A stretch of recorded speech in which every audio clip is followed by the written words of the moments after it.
Hi, welcome back to episode 5 or whatever of The Art of Collage, the grant system. I remembered something I was trying to say in last episode. Always have a cat. Tip number 1. But the thing about the thresholds, this is the most important thing in understanding how art of any kind works, whether it's fiction or visual arts or what have you. Fiction being my actual territory, visual arts being what I dabble in. But I'm being bitten by this cat right now. Step number 2, be bitten by a cat. But the most important thing to remember is the core threshold that really drives the artistic act is, on the one hand, the drive towards survival, you might call it. And ironically, I kind of want to record this because in case I die before I explain this, because I'm always saying, I'll explain this later to you. You know, I get into disagreements and I'll say, you're wrong about everything. And I'll explain why later. And I'll write the whole long book version of this particular philosophy one day. But the drive towards survival, which on the one hand is a drive towards reduction of stimulation. So what's most important is the threshold of stimulation, because at the core of what drives us to art is this visceral gut level ecstatic stimulation. But we also have a drive away from stimulation. To make things understandable as a drive away from stimulation, or to couch things in an understandable metaphor, to treat something unusual as being a metaphor for this understandable thing, to make something an allegory for some sort of political concept displaces the stimulation away from the artistic piece into something else. So, for example, I mentioned Andy Warhol. Commonly, people would see mechanical repetition of pop culture object, and they'll say, "This is..." The cat's about to knock over the camera. Thank you. Speaking of chaos, they would say, common interpretation would be, Andy Warhol satirizing the repetition of popular culture and the shallow wastefulness of popular culture.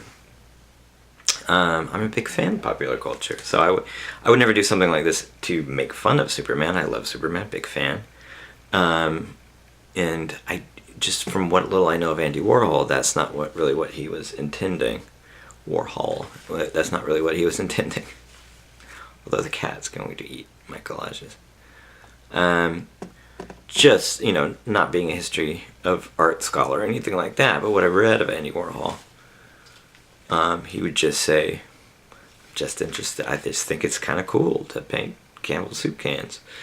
It's very similar with David Lynch, for example. I'm a big David Lynch fan. Twin Peaks The Return is on right now.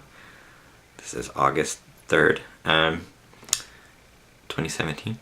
And people strive to find some sort of meaning or political message or something in David Lynch, and David Lynch says, I just like this effect. He talks a lot about effect. Because your average person has much more heavily skewed towards that survival instinct, the reduction of stimulation. Whereas the other drive is for the increase of stimulation, to face some sort of threat to survival, or to face something that's incomprehensible. If you think of Twin Peaks, for example, or any sort of David Lynch image, it's incomprehensible, and that's what really stimulates you on the gut level, is the incomprehensibility of it. And so we strive to solve mysteries, for example, in a text, or we see something mysterious and we have this drive towards solving it, whereas the mystery remaining a mystery is what really is the delight, or is the joy, is the ecstatic intensity of the piece, is the unsolved mystery of it. And the mystery is really just the end. And so you get plenty of texts that are like that. If you think about that, I'm talking about text, of course, because fiction's my main area. But you have plenty of texts like that function basically like a mystery story. If you think about a mystery, who murdered somebody, who murdered Laura Palmer being the solution to the mystery, the gut level drive is not knowing. So you derive a lot of power in the text from just not knowing the actual answer to that question. We don't consciously think, I enjoy not knowing, although we do sometimes. We don't necessarily consciously think it's so much fun not knowing who killed Laura Palmer. But once you find out, it sucks a lot of the power out of it. So it's the knowing the answer to the mystery is an end to the ecstatic experience of the text. It's not the point of it. It's not the sole reason for its existence. So you substitute the solution to a murder mystery with something like the moral of the story, for example. And I'm listening to Grimm's Fairy Tales in the car with my youngin. And there's tons of stories where you can use that as an example. So for example, The Fisherman's Wife. What's the moral of The Fisherman's Wife? Well, don't be greedy. But that's not really the joy of the story. The joy of the story is that the wife gets this wish from this magical fish. She keeps asking for more and more, and it gets more and more ridiculous. So by the end of the story, she's on a throne. She's the Pope, which is awesome and weird, and what in the world's happening there? And she's on a throne that's 2 miles high. She's wearing 3 crowns. All this really impossible stuff. And that's the joy of that story. I mean, it's an amazing story. And then it just ends basically with don't be greedy. Accept what you have. Whatever. I mean, it doesn't really matter.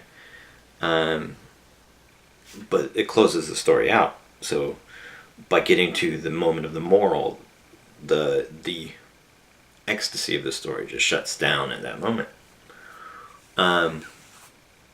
But if you think about, if you apply, economic theory to Andy Warhol, it's not that, my cat's making a cameo in the background at this point. She really wants to be in the movie. But if you think about, economic theory to anything, it's not that you're shutting down the value of the text, you're just displacing it to something else. So The Fisherman's Wife, you're displacing it to the morals of greed. Or if you say Andy Warhol's about economic theory and the shallowness of late modernism, or whatever you want to call it, you're displacing the value from the piece itself. Whereas Andy Warhol would say, isn't it cool to have things repeat, and it's different and interesting? And David Lynch would say it's the effect of this particular image is much more significant. So for a piece to have its own intrinsic value, you leave the threat of mortality, or the threat of incomprehensibility, or the threat of any number of other things raw as possible. And this one just happened to be sitting here as an example. And this is a really obvious example, but there's a little chick inside of the mouth of a T-Rex or what have you. So, I like it, it's cute, but what's the delight of that particular picture? The delight is really just, poor little chick is about to get eaten. A little splash of a little hidden baboon down here, randomly, I don't know why. And so, what's the ecstatic intensity of it is that the little chick is about to get eaten.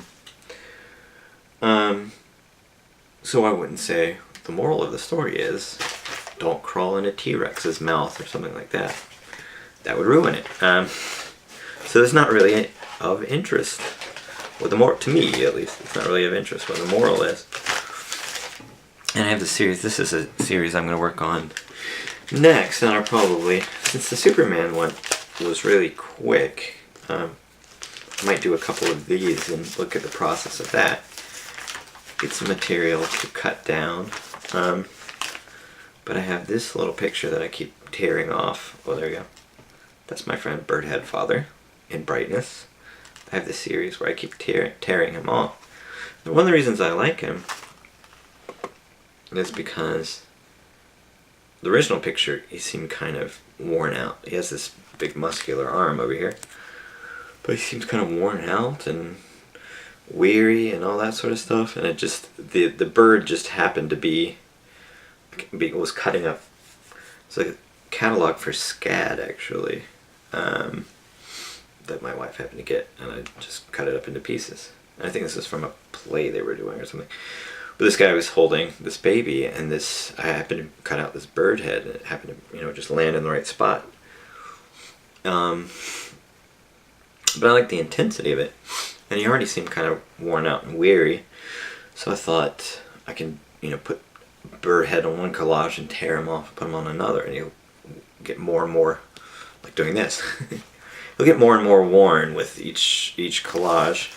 So I create these backgrounds. I say Burnett Father in brightness. I don't know why. Or whatever. There you go. You just fit him in there. He just happened to fit it in really well right there. Just tear him off. Use him for another one. He'll get more and more worn each time. And you could say that's a metaphor for fatherhood, and sure, whatever. And that's displacing the power to something that exists in the real world. Sure, if that works for you, have at it. That's fine. Whatever. Personally, though, I'm more interested in him as a character, and what does he feel? And I did actually write a story called Burnett Father in Brightness. Just about, it's a long story. There's a guy with a bird head. Why does he have a bird head? I don't really care. And it's perfectly fine.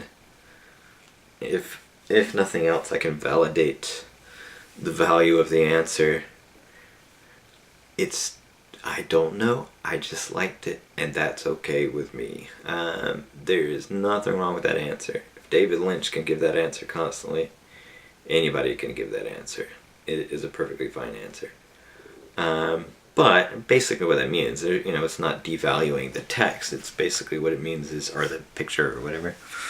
Basically what it means is just that I'm more interested in the visceral effect of the piece, of the picture, of the story, of the, whatever, than I am in, how it represents all of fatherhood or what have you. And so one of the essential problems that people have, which as a writer or artist or whatever you want to call me, I'll hear people who are critics or what have you, or who are not necessarily artists, and they'll say, the reason this has value is because this is the essential experience of all of humankind or what have you. Which is, to me, is a remarkably inefficient way of understanding the value of a particular piece, because you're taking what really should ultimately be a one-on-one experience between the piece and the reader, me having this empathetic experience with Burnett Father,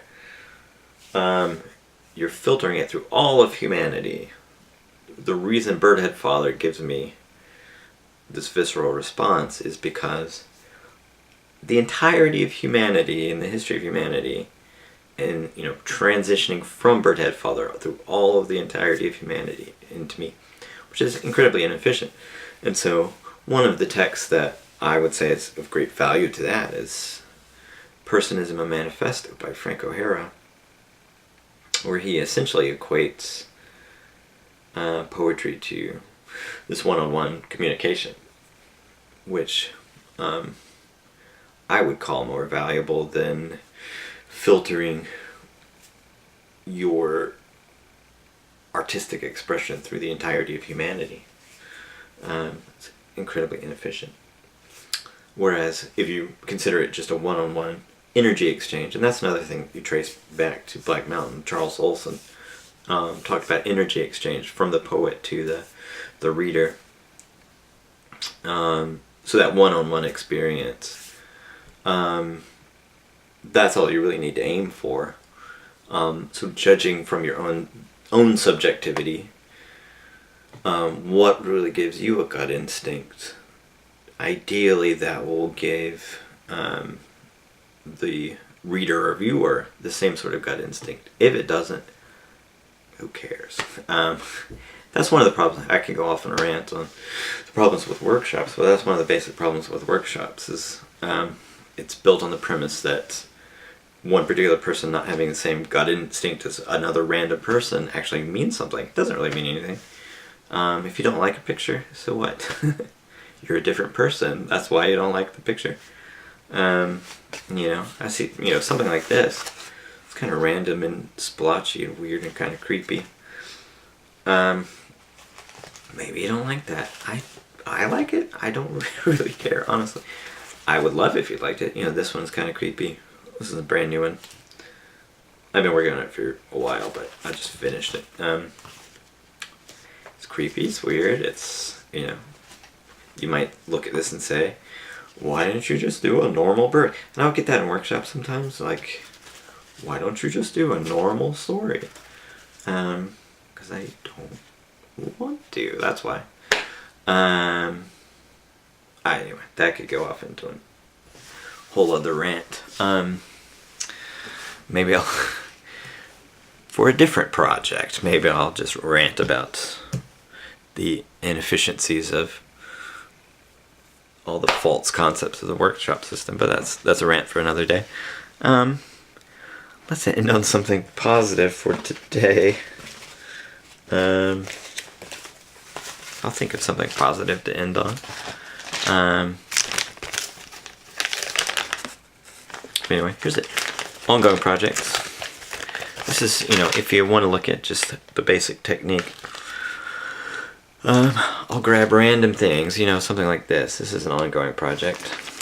Glue it on a magazine page. Just a bunch of people doing surgery. Let's put some color around it. I don't know what it means. I don't really care what it means.